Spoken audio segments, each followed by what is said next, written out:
Welcome to the Warehouse. Has a Sunday sermon ever left you running to Google with new theological questions? Have you ever wished you could peer behind the curtain and see how a message comes together?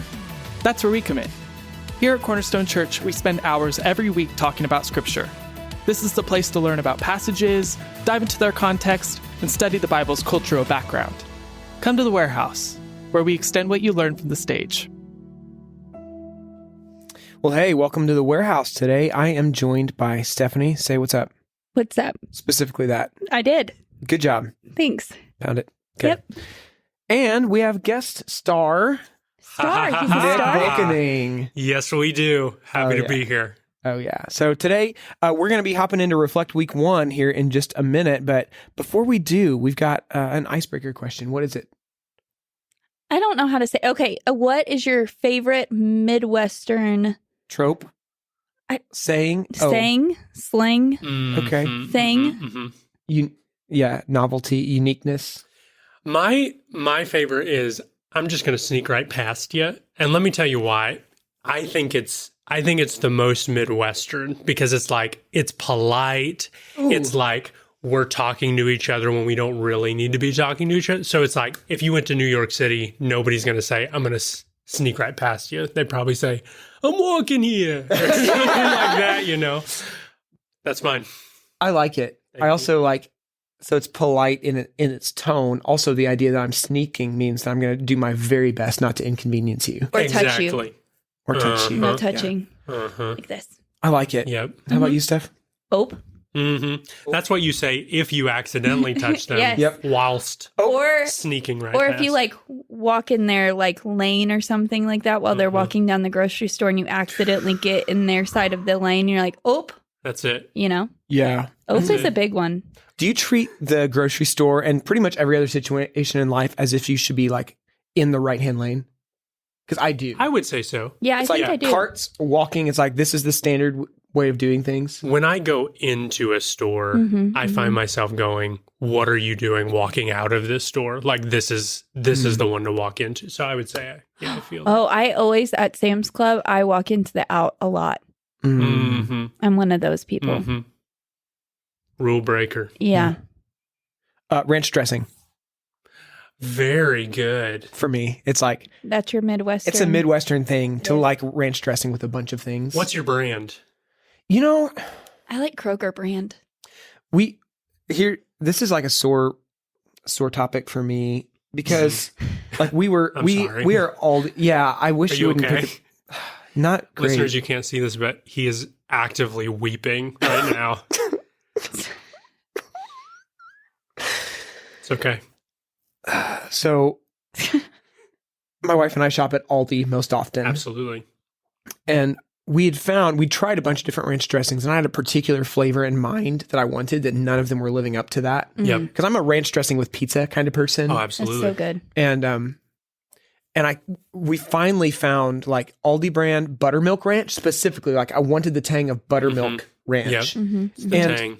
And I don't know, a couple weeks ago, I'm like, Tia, is this ranch not hitting the same way it used to? And she's like, no, I totally agree. She's like, I think they changed the recipe. Interesting. So I feel like I'm kind of without a ranch home. Can I right give now. you a hack? Please do. A short one. So we've gone full homemade on the Really? ranch game. And I'm telling you, it's 1,000% better. Yep. And it takes 2 minutes to make. Really? It's 1 cup of mayo, Mm-hmm. 1 cup of buttermilk, a packet specifically of Hidden Valley Mm-hmm. buttermilk ranch seasoning, and then a skosh of garlic powder, Mm-hmm. dill, and parsley, and you're out of there. Chill it. And if it's not the best ranch that you've ever had, you can have your money back. That's the Nick Volkening guarantee. Wow. Actually, this is super timely, and I think it's the Lord's provision a little bit for me because after this last disappointing go of pizza with the ranch dressing, where last time I had pizza, Man. I did not even eat ranch with it because I was so disappointed. Nathan. That's sad. And I literally looked my wife, Tia Lee Rawls, in the eyes, and I said, I think we need to learn how to make our own ranch. Mm, And nobody heard that except he did. my wife, my Alexa, my Siri. and the Lord. That's right. And he sent And one of them communicated with you. a little pea prophet he sent over here Yeah. to just absolutely. I just appreciate you being so brave about this whole thing. It's hard. I've had a little bit of distance from it, so there's some Well, calluses developing where I can actually talk about it. Goodness. Yep. But seriously though, like I will try that. Super easy. He's gonna send Tia the list. Because my very favorite ranch dressing has been from Quattro's. Oh yeah, that's good. And Walt's has it's a really good ranch, though. Have you tried Morello's in Harrisburg? I have not. They have excellent ranch. That's why when I go there, I just order a bowl of ranch, eat it like a soup. That's nasty. Maybe for you it is. But I want to try it. It's 9,000 calories, but I find that it's Worth it though. It's just worth like it. you can't eat for 3 days. That's right. To make up for the caloric intake. But Oh, goodness. yeah, I'm curious whether you would fast beforehand or afterward. Like Neither. you just ride the high. Neither. Mhm. Okay. Yep. Man, this has been enriching and beneficial. I think one of my metrics for these icebreakers is like by the time we get done, it's like if they stopped right now, would this have been worth their time? Yes. And That's a good question. yeah. Or And how many people are just hitting the plus 30 second oh button? goodness, and then I do they're- that all the time. Mm. I want to think that our people don't do that. The pod stalkers. Okay. That's it. Well, Speaking of ranch, let's talk about Jeremiah. yeah, I think Or there's some we- significant ties here. Hold on. We're introducing a new practice. Yeah. Oh, Reflect. Yeah. So reflect. Whenever we talk about these 3 key relationships that every believer is like learning to grow and develop, we're talking about our relationship upward with God, our relationship outward with other people, and our relationship inward with like ourself. And this, there's 3 practices, 3 skills, relational skills that we talk about in regard to like our relationship with ourselves. We talk about reflect, which would be most called like self-awareness. Like I understand what's going on inside of me and why. And second would be guard, which is like I have healthy boundaries in my life, like both to prevent me from sin and to like keep me on paths of righteousness. So healthy positive habits and healthy like forsaking of negative habits. And then grow is the third one, and it's all about like our self-development. Like how do we take what we've been given and like develop it to be something more and like make sure that we are stewarding the talents entrusted to us well. So this is week 1 of reflect, that piece on self-awareness. And this is such a sobering introduction to that topic. Oh, yeah. So we are in Jeremiah 17, 5 through 14. And so, yeah, this is going to be fun. We always start off with big ideas. So which one of you guys wants to be the brave one? My big idea was dependence on God, not on ourselves. Okay, sweet. How about you, Nick? Yeah, without God's intervention, we are doomed to inherit the curse of the wicked. Yeah, Deep. punchy. For me, I said your inner world is out to get you. I like that. I feel like that's not a Nathan big idea. Because it's like edging into the modern vernacular and And less it's like just to the point. yeah. Right. I always want to be careful that I'm not just like trying to take the text and apply it. Mm-hmm. But I do Right. think I do think as we went through it, it's like I still kind of hold to it, like as far as the point of Yeah. the passage. I think it's pretty fair to that. Yeah, I would agree. It's just, it didn't feel Nathan-y. When Good though. when I think of like developing big idea and sermon prep outside of this text, I'm usually going first like, okay, what's the author of this text's big idea? So what if I'm using the language of the passage, what is he saying to these particular people? So it's going to use names, it's going to use this person was doing this and saying this. But then I kind of move toward with some reflection, what I call like theological big idea. And that's kind of what I'm aiming for. Like when I'm doing this part is like, okay, what's the timeless truth that this is communicating? But yours is like, I'd preach that. Your inner world's out to get you. That's good. Oh man. Thank you. Thank you. Okay.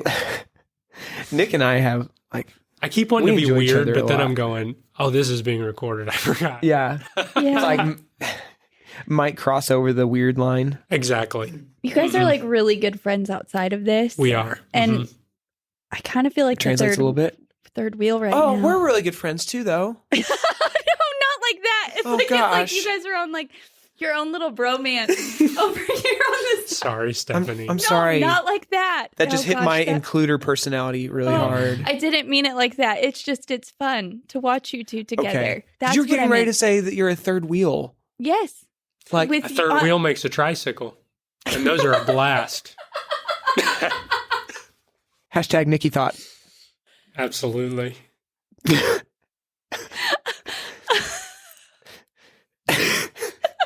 I'm thinking of when was the last time I rode a tricycle? And it's not been as long as you'd think. My man. Okay, let's talk context for Jeremiah. Okay. Let's do it. Oh, that's funny. You guys are cracking me up today. Cannot. Okay. Anyways, Jeremiah is an Israelite priest. He lived and worked in Jerusalem during the final decades of the kingdom of southern Judah. He was about 17 when he was called to be a prophet in 627 BC. He was there to warn Israel about the severe consequences of breaking the covenant with God through idolatry and injustice. He was called the weeping prophet because he cried tears of sadness, not because he knew what was about to happen, but because no matter how hard he tried, the people would not listen to him. Mm-hmm. And then I also, made a joke yesterday. He was also a bullfrog. I love it. I also think you can just slide that in there. I was going to, and then I'm like, Are you going to diminish people's trust level? Mm-hmm. Yeah. She said that Jeremiah's a bullfrog. I don't think we can trust anything she says. Right. Cut her out. Joy to the world. What other context stuff we got? I think the only other note that I would pull up is that chapter 17 itself seems to be divided into kind of two places. So it's like the Lord's word to Jeremiah and to Israel, and then the second half is more Jeremiah's response and plea on their behalf. So that's just going to come into play as you're interpreting. So the other things I had was like the book of Jeremiah. It came into existence after God called him to collect all of his sermons and poems and essays, like after 20 years of him doing this. And then he Interesting. employed a scribe named Baruch. There it is. Yeah. Baruch. Baruch. No, I'm just kidding. Wait, what? Baruch is something different. Oh, okay. So he had him as a scribe to write down and compile all of the material into a scroll. So Baruch gathered stories about Jeremiah and linked all of the pieces together. Mm-hmm. It is a collection of poems and pieces of literature, art. It's not just, it's not in chronological order. So it's not like Jeremiah sat down and wrote this book and then Correct. handed it out to every Israelite. Right. Uh-huh. Yeah, it's thematically arranged for sure. But the things happened. So Yeah. I think that's always like, whenever you think in literature, it's like, when did the things happen? When did he actually receive this vision? When did he write this, Right. this poetic, like word from the Lord? When did he receive this prophecy and stuff? When Right. did he proclaim it? And then there's the second question of like, when was it recorded and compiled? Yep. Yeah, I think that's such a Western paradigm of going, oh, if this, when we ask, is this true? We're looking for chronology, but to think that something is like thematically arranged, it's like, well, what are they leaving out? It's Right. well, that's how ancient literature was developed. Yep, totally agree. And like, whenever you think of so what do you guys see as like the purpose of Jeremiah? Because I feel like Jeremiah is not a book that a lot of people spend a ton of time in. Yeah, that's probably fair. Wasn't it also like Jeremiah only brought 2 people to salvation? Yeah. Is that what was said yesterday? Mhm. We only know of 2 converts. Only 2, yeah. Right. One was his scribe, and then the other was random dude. I don't remember his name. Yes. Mm-hmm. Yep. Yeah, I mean, it falls in line with kind of the rest of the prophets in a sense, in that this is about like God's judgment on the people because they weren't faithful to the covenant. So this was the conditional covenant of God, right? If you walk in my statutes and ways, I'm going to bless and prosper the people. But if you don't, I'm not going to do that, right? You're going to sort of receive the cursing. Yep. But there's always, even in saying that, there is this element of hope always in the background of like, there's a way back to covenant relationship with God. Yeah. So there were prophets that were to the northern kingdom, prophets that were to the southern kingdom. Mm-hmm. Jeremiah was specifically to the southern kingdom, Mm-hmm. correct? Okay. And they're on the, like, especially, so in this first section at least, they're on the verge of being overtaken by Babylon. And so Jeremiah is saying like, hey, this is what's getting ready to happen. Babylon is going to be like the instrument in the Lord's hands that he's going to use to specifically discipline you, his people, and you're going to be gone for 70 years, right? Yeah. Mm-hmm. And there's a lot of explanation of why. I just think of like whenever we're disciplining our kids or whatever, it's like you don't just discipline them and hope they get the lesson. Right. Like you tell them like, hey, here's what's going on. Here's why the discipline is necessary. Here's what you need to learn from it and stuff. It's good. So it's kind of God's way of sitting Judah down and having a talk with them about like, here's why you're experiencing what you're experiencing. Totally. Yeah.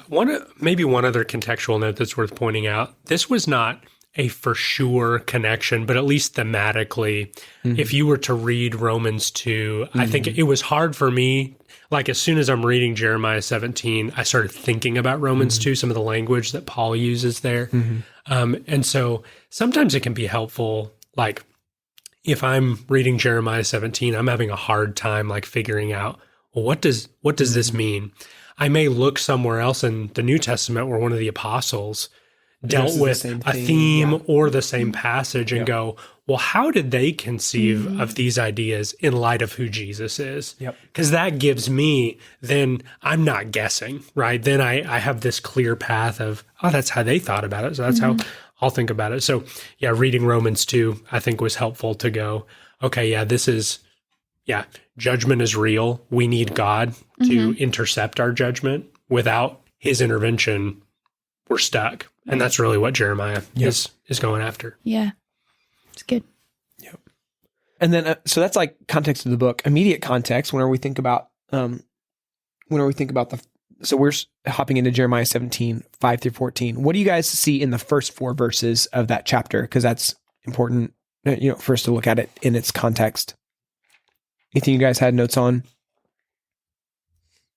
Stephanie? No, not for immediate.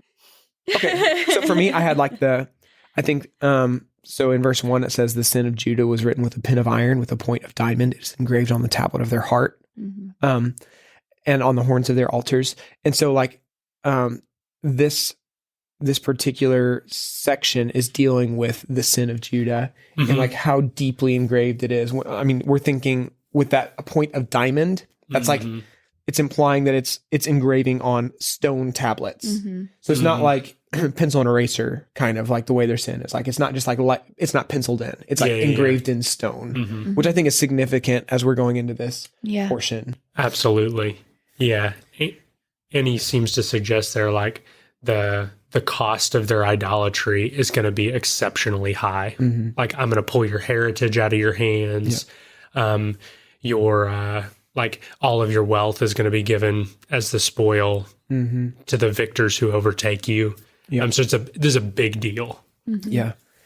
There's some generational implications there. So in verse 2, like while their child remember their altars and their Asherim, it's like the community, the nation of Israel was designed to be a community of remembering what the Lord had done. Right. Like you read Deuteronomy 6, like very central to who they were, the Shema, and like remembering like what the Lord had done for them, teaching their kids what the Lord had done. Whenever their kids ask why, saying, here's why we worship God in the way we do. And it's like, they're supposed to be a community of remembering what the Lord had done. And it's now we have, while their children remember their altars and their Asherim. So it's like that remembrance of the Lord has been replaced with like, hey, we remember like that we worshiped all these other gods and we worshiped in these other ways. Right. So it's like their identity's been supplanted with like the identity of an idolater. Yep. And so I think that's setting the stage for like why why Judah is getting ready to experience judgment. Absolutely. Like the Lord has been patient, and there's been this constant repetition. It's not like a one strike policy or something like that. It's like constant repetition of God bringing them back to himself and them forsaking him. And it's like you just read Judges and you see this like downward spiral, and then same thing throughout the book of Kings. And so it's like, this is toward the end of that epic of them being, ruled over by kings. Yes. the discipline always ramps up in intensity, right? To sort of try to send this message. And it's like, man, let that be a lesson to us, like responding to discipline quickly, like being not waiting until the consequences are so severe, because they do get more severe. Yeah. Anything else before we hop into the text? You guys mentioned yesterday about this portion being wisdom, literature, and poetry. Yeah. So, like how this section of scripture is actually, those two types of writing, and along with history, because he was hearing it right from the Lord at this time. But, Yeah. That's a good thought. Like, I like that even you bring in the historical part. So he is recording what he heard from the Lord. The Lord is speaking like a prophetic word over Israel, that is arranged in a way that is like wisdom. The truths that are being communicated are styled as wisdom literature, and the language is like poetic. Yep. Absolutely. Yep. It's like a 3-for-1 deal. Absolutely. Which means you should expect like blessing and curse, right? That's a central motif of wisdom literature. And then you should expect imagery, right? So it's like when we see images of things or places or people, that's communicating a deeper spiritual reality. This is where like sometimes people might go, well, we're supposed to interpret the Bible literally, and much of the Bible like is literal, right? It's a historical thing that happened, but at times it's like when something is poetic, the idea is not that you go, oh, I need to read this like a science textbook and mean that the sun comes up here, does this thing. It's like, no, this is a poetic way of communicating a spiritual reality. So we'll see that here. Love it. Love it. Also so we'll see imagery. We should also pay attention to like the, kind of the meter. So when as we understand it's poetic, it means that it's going to use imagery. It also means that it's going to be structured in a particular way, that there's going to be repetition in it. And we should be looking to see like, what does the repetition do? Like, does it state the exact same thing? Does it do like what they call synthetic parallelism, where it's like, it's parallel, but it's adding to it. Like whenever you take these two together, it kind of completes the thought. Exactly. There's like antithetical parallelism, where it's like, hey, here's two contrasting thoughts. Yep. So it's like, as we take each one of these phrases, we should be thinking like, okay, how does this flesh out the whole of the idea that's being presented here? Absolutely. Yeah. Did you learn a lot of that through your hermeneutics class? I did. Okay. There's also some like great stuff just from like Bible Project and everything as far as like how to interpret the Bible. So there's a variety of ways to get that. Yeah. Absolutely. Yeah. Cool. And those things are not like those are not isolated to biblical literature. Those are not just biblical terms. That's just like Yeah, right. Here, it's just literature in general, like whenever you think of poetry. Absolutely. Yeah. Okay, let's dive in. Let's do it. Do you guys want to do 5 through 8 like we did yesterday? Sounds great. Sounds great. Okay. Jeremiah 17, 5 through 8. Thus says the Lord, cursed is the man who trusts in man and makes flesh his strength, whose heart turns away from the Lord. He is like a shrub in the desert and shall not see any good come. He shall dwell in the parched places of the wilderness in an uninhabited salt land. Blessed is the man who trusts in the Lord, whose trust is the Lord. He is like a tree planted by water that sends out its roots by the stream and does not fear when heat comes, for its leaves remain green, and is not anxious in the year of drought, for it does not cease to bear fruit. Good. What do you guys see in this section? Well, you clearly get the blessing and curse structure that we mentioned of wisdom literature. So, yeah, it's I think the thing to note with that is like the blessed or cursed. Those are passive participles, meaning it's sort of a state of judgment call, right? It's God looking at this person's life and making a judgment call. This is blessed. This is flourishing, or this is cursed. This is out from under the covenant love of God. Yeah, that's worth paying attention to. Yeah, so we have in the very first, for verse 5 is cursed is the man. And there, that just means is the person who rejects God, relies on his own strength and not on the Lord's. Yep. He looks to other people to rescue him instead of relying on God. So he's relying on human power and one's own resources, which then we will see it results in like a negative consequence. Yeah, absolutely. We also see the term heart introduced in this passage. The heart is mentioned a ton through the scriptures, but this is basically it's the way of the biblical authors summarizing like the will or the seat of desire of a person. So the heart is not just an organ or it's not a feeling. It's like the center of who and what you are. That's the Hebrew understanding, at least basically, of the heart. And so here in verse 5, he's saying, when you make flesh your strength or depending on human strength, your heart is turning away from the Lord. Your desire and will being submitted to God is turning away. And then you will see the opposite unfold with the blessed.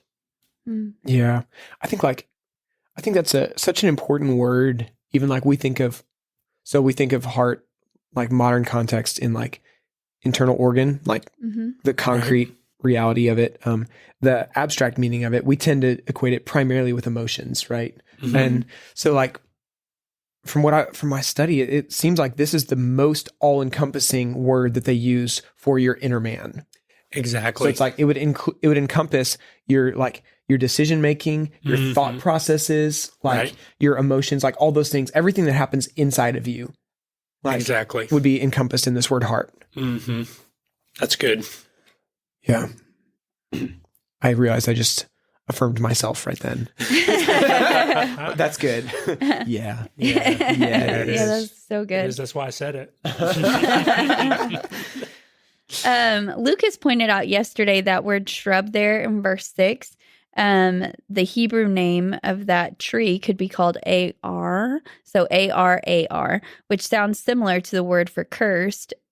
Arur. Yeah. It's like AR versus ARUR. Yes.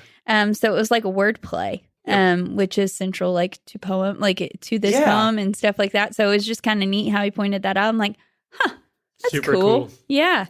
It's interesting. There's so many examples of that where like, if you're able to see or have access to a scholar who's talking about the original language, because in the English, you're going to miss rhyming, you're going to miss all this weight or interesting ways they would have been able to remember these words, you know? Yeah. Yep, I totally agree. Yeah, so we see like in verse 6, though, basically this shrub in the desert is destined to experience like hardships and eventually death. It's not going to be life-giving. We see that salt in scripture and in like at the presence of salt in the land is actually not good. It's going to kill. I think, wasn't it Rob yesterday who said like after they burn a forest or something, they'll put salt on it so nothing can grow back there. Sure. Yeah. I mean, it makes the soil where it can't grow anything. Yeah. So like whenever there would be like ravagers come through land or whatever, like they would, pillage and plunder the land. If they wanted to make sure that that people could no longer grow crops there, they would put salt out. Yeah. And so it's like, this is a very different metaphor than like Jesus saying you're the salt of the earth. Yeah, right. Yes. So that's used in a very positive way. And that's just an example. It's like whenever we see a metaphor in scripture, we have to ask what it means in context. We can't just say, well, here's every time the word salt is mentioned in scripture. So it creates one image of what salt is. Oh my gosh. Yeah. Because you'll even, I think of Jesus in Luke chapter 14, where he's like, you should hate your mother and your brother, right? He's using hate in a very different sense than you might find in another place in the scripture. So going, what is the sense here? Right. Yeah. Is really important. Totally. It's always important to pay attention to context. That's it. Context is king. Yep. It is. Verse 7. Yeah. So here's the major, in reading 7 and 8 and this blessing that the people who place their trust in the Lord experience, I found verse 8 to be very moving whenever I think about it. Like in this imagery, like if you just close your eyes and well, not if you're driving or something. So Please please, don't do I that. can't have that on my conscience as a Keep your eyes highly open. responsible With the ranch person. thing already, it's just too much for It's one too day. much for one guy to bear. Mhm. Okay. So please do not close your eyes if you're driving or running or doing something dangerous. But if you're just sitting there, whatever, listening, who just sits there and listens to a podcast though? Nobody. So probably don't close your. I don't know. Think about this in your mind's eye. Yeah. Okay. Make wise choices. Make wise choices. You think about like this image of a shrub in the desert, like perpetual heat and like arid climate. Mm-hmm. It doesn't matter. Arid climate specifically. That like it just has no form of like life-giving sustenance. Right.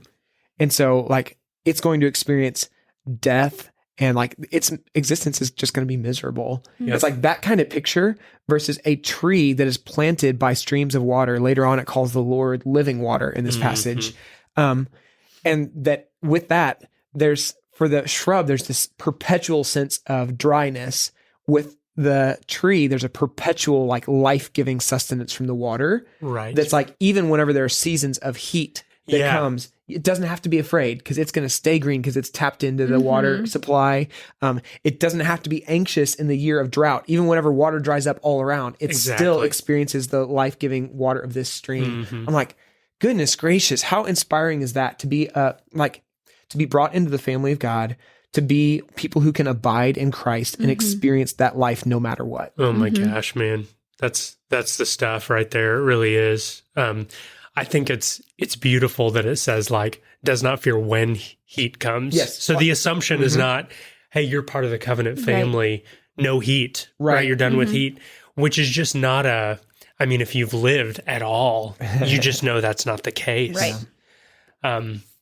But it's reassuring to know, man, we're a people who are built to weather. Yes. That's how God has made us. Yes. That's good. Yeah, it is. Mm. Yes, it is.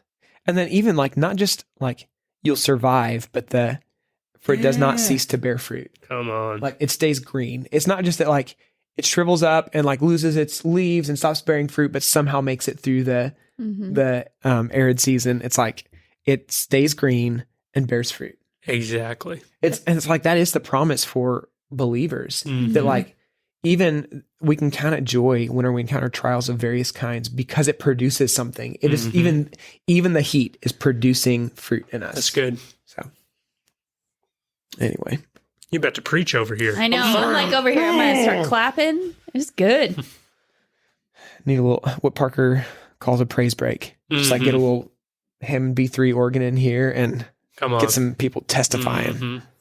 I mean, JC's in here too. She could start singing. She with could you. do it. Yeah. She could do it. Oh, Nick, you sing too, don't you? Yeah. Yes. Oh. Wow. That's just a little taste. Yeah. If you want more, jump over to the sister podcast, Nikki Thoughts. Yeah. If you wouldn't mind like overdubbing that portion with like Chris Stapleton or something, that would be really. Ooh. Or Tori Kelly. I mean, sure. Yeah. Some of those runs, man. Oh my gosh, yeah. Yeah. Who is that? She's a vocalist. Amazing female vocalist. Okay, cool. Cool. One of the, in my opinion, one of the best alive. Mm-hmm. Real good. Okay. Anything else in 5 through 8? Not from me. Okay.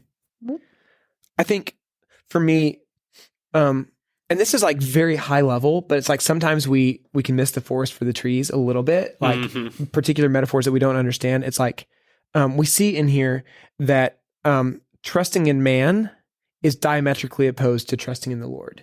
Yeah, these are different states of being. Yes, exactly. It's like you're making a choice, like every day, even like moment by moment, like, hey, do I trust in man or do I trust in the Lord? And that man is not like just external, like not just other men, but it's like trusting in yourself as well. It just goes back to like fundamental root of sin, which is like, I don't want to be dependent upon God. I want to be independent. Like I should be able to trust myself and, and make flesh my strength. And that's a turning away from the Lord, and it will result in you like withering up. Totally.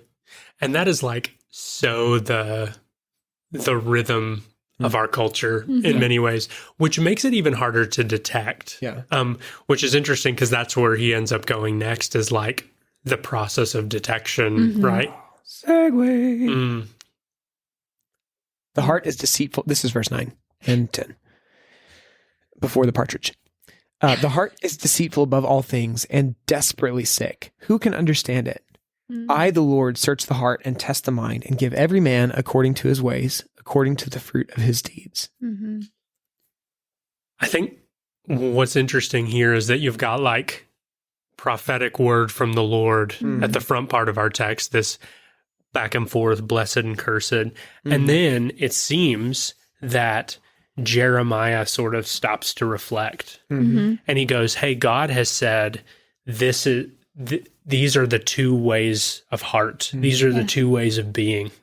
One that's blessed, trusting in God. Another that's cursed, trusting in man. And Jeremiah is going, the heart is deceitful and desperately sick. Who can understand? Who can even judge appropriately their own heart? So he's looking at, even though God makes it clear on what's good and what's not, he's like, how can I even know what's going on inside of me? Yep. Yeah, and then going to like the immediate context of this, of the verse speaking of like Judah's sinfulness in spite of the blessings of God, like constantly just kind of pulling that back to this whole conversation is that we, because of the fall, we're going to be affected. It affects us on our deepest level of our mind, our heart, our emotions, our desires. Everything has been tainted by sin. And this word for desperately sick is like terminal, incurable. Yeah. Yep. Like it's not something that can be treated besides from God. Ooh. Yes. And I'm just thinking about like verse 14 whenever we get there. Like, applies to that so well. It's probably worth noting too that like this is a use of a rhetorical question, right? Like, who? The heart is desperately sick. Who can understand it? There's an implied answer to that question. It's not like hands going up around the room. Yeah, I got it. What do you need? What do you need to know? I got it. I can understand it. Yeah. Right. I do like it earlier, Nick, you were talking about the heart. So the Bible mentions the heart almost 1,000 times. And again, it's not talking here about it being the vital organ or our soul. It's talking about the emotions and the desires that we have. That's good. Yeah. Another thing to note here, this is an original language thing that you miss in the English, is that like deceitful, that word comes from the same roots as the name Jacob, who's one of the patriarchs of the faith. And so for the original reader looking at Jeremiah 17, they're going to see that connection implicitly. Wow. So it's like he's kind of speaking on a couple levels in word choice here, because he's going, hey, your heart is desperately sick, and let's not forget, you are from a people of an unclean heart. Like this is your lineage. Wow. So it is not flattering, but that's how he's putting a lot of weight right here. There's a lot of gravity. Yeah. The word deceitful. So I was digging into it a little bit because I was curious about the nuances of that word. It's like deceitful could be like almost accidentally deceitful or like just confusing. So if I think about like one way of hearing this would be like, hey, it's our hearts are just kind of like a mess of jumbled up emotions and stuff. And it's like really hard to parse out what it is. That would be one way of thinking of it. Like, but this deceitful actually has like a deliberateness to it, like deliberately deceitful. Whenever you look at the meaning of the word, that's kind of where my big idea came from. It's like our hearts, because of the sin that's engraved upon them in tablets of stone, like because of who we are, like because of the fall, it's like our hearts, like our inner world in its fallenness, like has a vested interest in deceiving us and convincing us that we are better than we think we are. Oh my gosh. Yes. Yeah. So it's not just like, hey, it's confusing and sometimes you'll get it right and sometimes you'll get it wrong, but it's like, hey, your heart is like trying to deceive you. Yeah. So not only can you not follow it, like you really shouldn't. It's not like, yeah. Anyway. It's not going to lead you down the right path. Yeah. Yeah. And you can find plenty of like cultural arguments that would say, a statement like that is toxic. Like, how dare you say that about the heart? But the irony is like, it's sort of engaging in the deception that is being described right here, right? There's a vested interest in us resisting the will of God. Yeah. I think it just goes back to like our hearts, like, I think, it might be Paul David Tripp, or it might be a Tim Keller thing, where he talks about like our hearts are idol factories.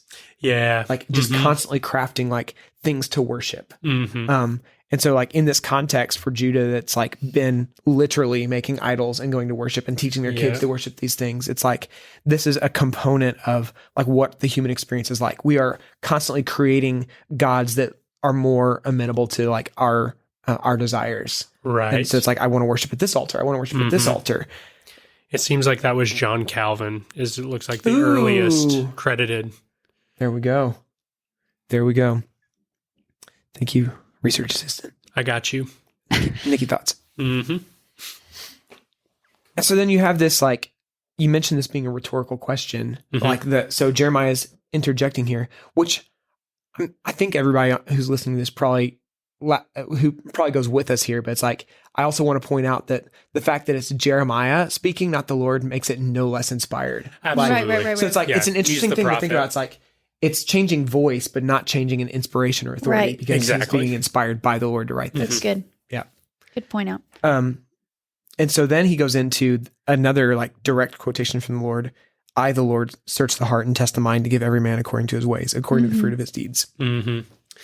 Yeah, we spent actually a good bit of time on this one because one of the things walking through a passage, you're trying to follow the logic. Like what's going through Jeremiah's mind that's making him think and recall what he's thinking and recalling here. And it seems like he's saying that the reason that God can evaluate a deed the way that he can is because he knows the heart behind that deed. Right. Like he can say that's actual fruitfulness because it's coming from a heart of loving devotion and dependence.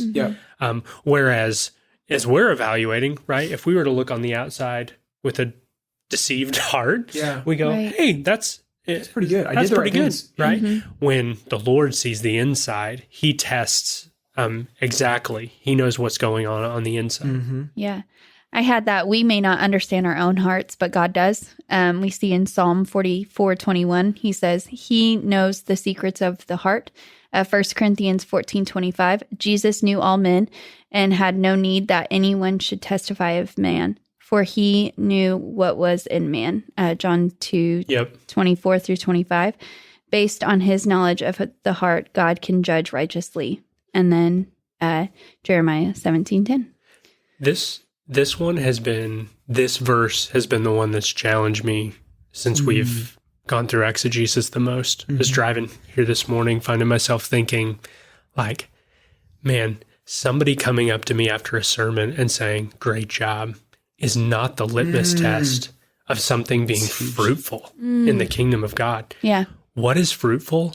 Only God knows and judges. And so, man, I felt this holy fear before God going, my word, purify my motives, God, because I will easily do quote unquote good preaching that's not actually fruitful because it's out of selfish motivation or ambition. It's like, sheesh, man, like I need God to undeceive my heart. That's the only way out of this thing. Wow. I wonder, I'm vamping on that just a little bit. I'm thinking about like how many like large platform leaders have fallen, and like people did not question them as people, did not question their character because they looked at the quote unquote fruit of their ministry. It's like people are coming to Jesus because of it or whatever. Right. And it's like, by all outward accounts, this was a successful ministry. Right. And there's good things that happened in it, but like at the end of the day, the Lord knows the heart. Yes. Yeah. Because you might look at the smallest investment or the smallest thing, and that's actually the thing the Lord is looking at going, that's real kingdom fruit, where all this other stuff was like bravado or some self aggrandizement project, you know? And it's, to be fair, it's probably a mixed bag in some ways, you know? It's Absolutely. like, I'm sure there's good intentions and all the... Sometimes it starts pure and then becomes impure. Exactly. Yeah. Yeah. Anyway, I was thinking about I'm sorry if you mentioned this while I was thinking about something else. So, like the Isaiah 29, the Lord said, because his people draw near with their mouth and honor me with their lips while their hearts are far from me. And then Jesus quotes that later on, talking to the Pharisees. Good. This people honors me with their lips, for their hearts far from me. In vain do they worship me, teaching his doctrines, the commands of men. And so, you do see that consistent pattern of like, there's outward fruitfulness, but then there's like an inward status that God isn't like most concerned about. Totally. And he's the only one who can like rightly judge it. Before we move on to that, I'm trying to picture for a minute like a non-Christian, even listening to this moment in the conversation, going, why do you Christians take such pleasure in talking so badly about yourselves? Like, why would you read that and go, oh, that's good, hard, deceitfully wicked, desperately sick above all things? Like, the reason, I'll speak for myself, like that is such a precious and important thing to remember is because it makes Jesus look as good as he is. Yeah. When I realize my actual problem, I can't get over the gospel, man. Yeah. I can't get over it. Yeah. Because look what he's forgiven. If that's true, come on. Yeah. Why do we talk so badly about ourselves? Well, we're just acknowledging reality and finding grace and help. Yeah. So if that's you, you don't have to play. I can't help but preach a little bit. It just comes out of it. Yeah.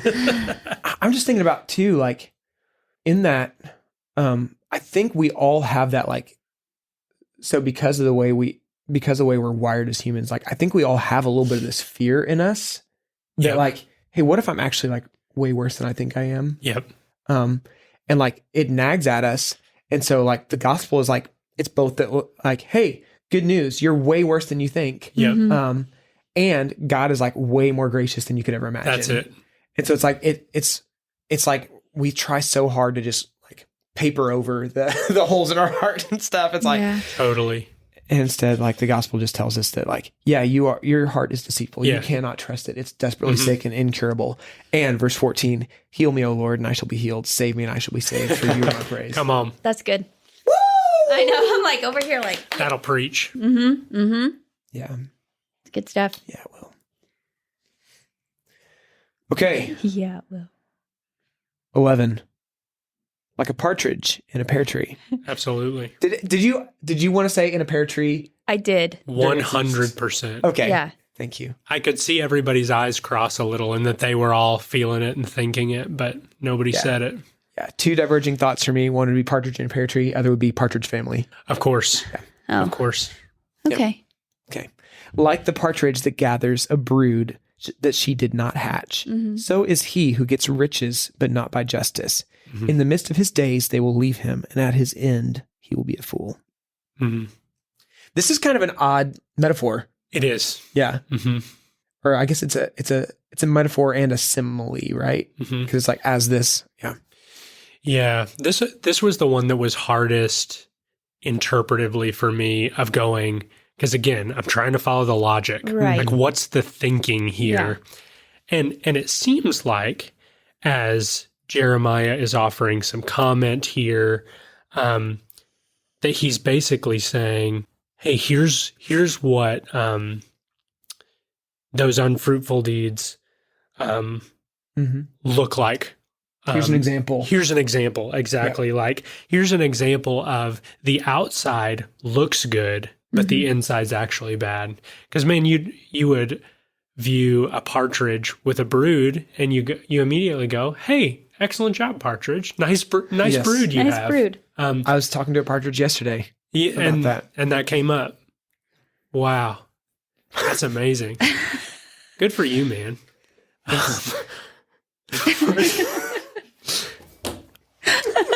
Yeah. Carry on. I can't get past that. That's in there. But while the the fruit on the outside looks good, right? It's like gaining riches, but not by justice. Yeah. It's like this is stolen fruit. Yes. So God, at the end, he knows that. He knows that it's stolen fruit. He sees how it was gained. And then the other thing I noticed there is that there is both a temporal and an eternal judgment that comes with that. In the midst of his days, the wealth leaves. And at the end, he will be counted a fool. I was curious. So there are birds. I was like, is this like an actual fact of nature? Because there are birds, like I think cowbirds maybe, that like steal eggs from other nests. What kind of birds? Cowbirds? Cowbirds. Yeah. I think you're thinking of a cow. Yeah. Oh, yeah. They steal other cows' eggs. They just move them on over. You know what I mean? I'm so Sorry, everybody. I'll go ahead and see myself listen to out. this, he just hit the little X button. He's like, I'm moving on. Moving on. Your hatred fuels me, everyone. So go ahead. Well, I was just Googling to see.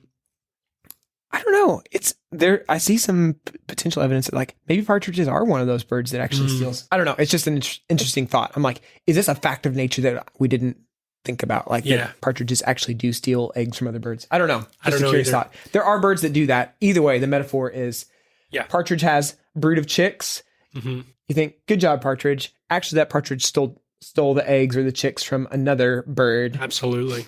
And this was like an actual problem in Israel, like not with the partridges in particular. Oh, I was getting ready to say, right. Did we see this a lot? Metaphorically, people who had acquired wealth, and like it was common in that time to look at someone wealthy and think they're blessed from the Lord. Yeah, Like, that's fruit. how do you have material blessing if the Lord doesn't want you to have it? So like you must be walking in a way that is upright to have gathered these things. But it was actually like you look through a lot of the prophets talk about the injustice that the poor of that time were suffering, the way that the righteous were getting wealthy by there's a different word to use than extortion. Exploitation. Thank you. Through exploitation. And so here we see an example of man would look at it and say, man, those guys are doing pretty good. They must be like walking with the Lord because look how well off they are. Yep. But the Lord sees through it. He knows where every gold coin came from. He knows like who it was stolen from, what immoral acts were committed to gather it. Yep. And he sees it. And it's here he's saying like, yeah, they will. Justice means that in the midst of his days, those riches are going to disappear, and at his end, he'll be a fool. Right. Yeah, it's crazy. It makes me think about like I follow a page on Instagram that gives like clips of modern prosperity preachers to show like just the unbelievable ridiculousness of like, hey, look at how rich I am, and that's a clear endorsement of God that I'm like his guy. And it's like, give me a break. Like the prophets, Jeremiah here is almost saying that is no measure. Right. Now, if you're wealthy, hey, praise the Lord, use it, invest it for kingdom ends, but it's not this like stamp of approval from God. Yes. Yep. Okay. 12 and 13. A glorious throne set on high from the beginning is the place of our sanctuary. O Lord, the hope of Israel, all who forsake you shall be put to shame. Those who turn away from you shall be written in the earth, for they have forsaken the Lord, the fountain of living water. What you got? The only thing I could really find on like the earth part with shall be written in the earth was that it's temporary. It goes away. It could be also like written in the dust. So like thinking of Adam and Eve, like how dust they will return back to the dust. So death as well. Yeah, it's good. This seems like Jeremiah is reflecting again here, and he is realizing and acknowledging that God is the only hope. Yeah. Like, oh, our hearts are wicked. We are of a people who have been unfaithful, good on the outside, bad on the inside. but there's a glorious throne set on high. That's the place of our sanctuary, or we typically hear the word sanctuary, and maybe we, as church people, at least we go, oh, that's the room where we sing. Right. It's like, no, think of sanctuary like wildlife sanctuary, right? This is a place of protection. Okay. So where do we go for our protection? Yeah. We go to God. Mm-hmm.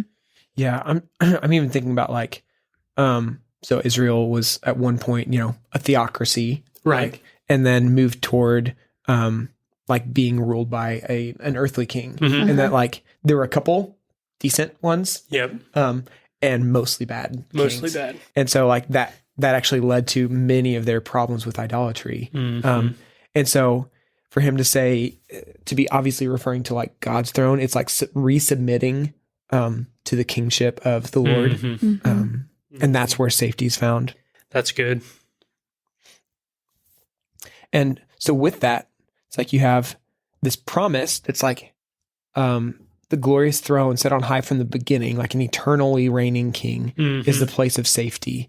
O Lord, the hope of Israel, still positive. And then all who forsake you shall be put to shame. So it's like, it's not only like this is a place of safety, but it's like the only place of safety. And That's it. as soon as you step out from under that, like you will be put to shame. And then I think he's like, in those last two lines there, he's almost reiterating like the blessing versus curse motif from the front. As if you shall be written in the earth is read as the dust. Right. Right. It's the dust versus the fount of living water. Right. Yeah. Right. They've forsaken the fount. Yeah, that's good. Okay, then 14. Heal me, O Lord, and I shall be healed. Save me, and I shall be saved, for you are my praise. What do you see there? Yeah, so I had, unlike foolish people of Judah who trusted in man, their own hearts or riches, Jeremiah looked to God, the covenant God of Israel. And Jeremiah was confident that true healing or salvation from the Lord would be genuine and lasting. Like there's just throughout this whole entire thing, we just see him knowing and trusting that God is the one who can heal. Yeah. I don't want to steal your thunder here, Nathan, because I think it. you made this observation yesterday Go for it. that Jeremiah is exemplifying the way of the blessed. Like what verse 7 says, blessed is the man who trusts in the Lord. He's acknowledging that and going, okay, I trust in the Lord for myself and on behalf of our people. Yeah, and he knows the only way he can do that is through God. Right. Yeah, I'm drawing another parallel to Paul right here. I'm thinking about Romans 7 that talks about the like, why can't I do the things that I want to? Why do I do the things that I hate? Who Right. shall deliver me from this body of death? And then goes right into like, that the Lord is the only one who can. That's good. Yes. That's really And so good. it's like that kind of experience. Oh my gosh, yes. And I think what Jeremiah feels in the angst, that same Pauline angst, what gets resolved in the gospel that Paul has this grasp on is like Romans 7 into Romans 8. He who sets his mind on the flesh, set your mind on the flesh is death, but to set the mind on the spirit is life and peace. Now you have the spirit, the power of the gospel living inside of you, whereas Jeremiah is going, how do I get this power on the Right. inside I can of see it at a distance. It's really fuzzy. I know you're going to do something, Lord. Yeah. Yes. But what we have in the gospel, like what we see in a shadow here, we see in the fullness in Jesus. I think it might have been Sinclair Ferguson, I forget who, but said that the Old Testament is like a finely furnished but dimly lit room. Like all the beauty and the glory is there, but until the lights of the gospel get turned on, you miss so much of That's cool. the beauty, Yeah, you know? yeah. I like that. It's really good. We were also drawing some parallels between this and like Isaiah's experience in the throne room. So a mention of the throne, and then like Isaiah encounters the Lord in his glory, and says like, woe is me, for I'm a man of unclean lips among a people of unclean lips. Right. And so Jeremiah has that same kind of experience. And that really is like the consistent, like repetitive experience of believers is coming face to face with the glory of the Lord, recognizing our own like lackingness, our sinfulness, and saying like, Lord, I need you to heal me. I need you to save me. Yep. That's right. Good stuff. So how do you see this? Like, so our primary task here is just to kind of unpack some things that like we wouldn't necessarily go into in a sermon. Some of these like Sure. images, metaphors and stuff. But like also, as you're thinking about how this ties into this topic of reflection, Mm-hmm. how do you see this playing into that topic? Love that question. So for me, I look at this and go, because reflection in a culture that is beginning to value more and more like the therapeutic or emotional health or whatever you pick, reflection is like, you could hear secular people, non-Jesus people talk about reflection and the value of it all the time. What I note here that's distinct about Christian reflection is that we're acknowledging that all reflection without God's involvement hits a ceiling. Like there is a sense in which however hard I try to know myself and know the depths of what's going on inside of me, I will actually hit a ceiling. Why? Because my heart on its own is deceived, right? I need a new nature. I need power for that to be able to happen. So I think one, it alerts me and should alert others to the fact that, man, if we're going to know ourselves, there's a second party that needs to be involved with our reflection. Yeah. That God must be in that, or it's incomplete. Mm-hmm. Yeah, I'm thinking about like secular introspection can tend to preach a gospel that like, hey, there's problems out there, there's disease outside of you, and there's like answers and medicine inside your heart. Like look inside and you'll find the cure Right. for the problems of the world and stuff. And like the gospel says like, hey, the disease is in here, Right. it's in your heart, and like you have to look externally to the Lord for the cure, for the medicine. That's good. So it's like, rather than thinking like, hey, I'm going to look inside myself and find answers and help and the Right. cure, it's like, I need to look internally to find out like in what ways am I messed up? In what ways am I like, is my heart deceiving me and convincing me that like these things are good or that I'm okay in these realms? And then how can I, along with Jeremiah, say, heal me, O Lord, and I shall be healed, save me and I shall be saved. Yep. One other thought, or were you about to speak, Stephanie? I was just Go gonna, ahead. my like last thoughts on this is just like going back to my big idea of like the dependence on God that we have to like properly reflect ourselves, like reflect and focus on what God wants us to see. Because our hearts are so deceitful and they can lead us in a way that we should never want to go down that path. And like thinking of like modern, like today, saying like the follow your heart, do what makes you happy, like focusing on those things so much in today's culture. And the Bible says something totally different. Right. Yeah. I think the final thought for me is the blessing and cursing.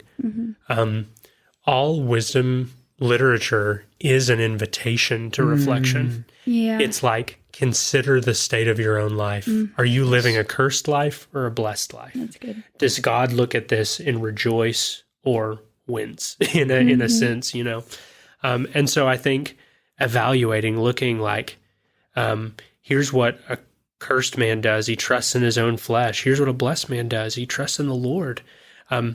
Beginning to ask that question. Where does my trust lie?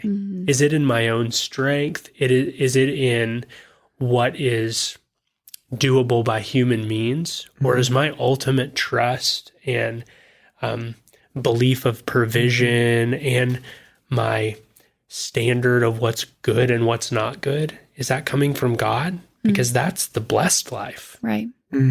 That's really good. I've loved this conversation. Yeah. It's been Man, so me fun. too. It's been so fun. Not Nick, gonna lie, thanks it for was joining us. hilarious to watch you too. Wow. Well, I try. A lot of people have said that. They look at me and they say, "This is hilarious." Just looking at Stop. Just look at him. They say I have a face for radio, which I don't know exactly what that means, but I'm Yeah.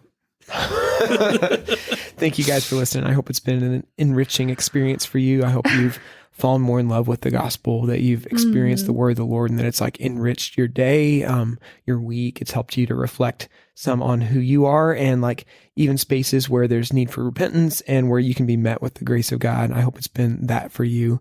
I also hope that you've learned a couple things. It's been fun, and I love getting to dive into this and learn things along with my brothers and sisters. So thank you for listening. As always, if you have questions or thoughts or stuff you want to know about, like send us an email, warehouse@cornerstone.team. We'd love to hear from you. Thank you again, Nick, for joining us. My pleasure. Thank you. Thanks for having me. Oh, Morgan was not here because he is at Chicago mission trip. Just want to throw that out there. Yep. That's why he's not joining us. Cool. Yeah. Yep. Okay, well, that's an awkward place to land You're it. welcome. I don't That's know. what I do. I have to make things awkward or it's not it. I locked Morgan in his office so that I could be on the I podcast. didn't want Yeah. people to think Morgan was gone. Oddly enough, we actually have 4 microphones too, like we We could do. have had, Man. but anyway. Oh, sorry. Okay, well, that's I make awkward. things awkward. Bye. Yep. Flippity flop.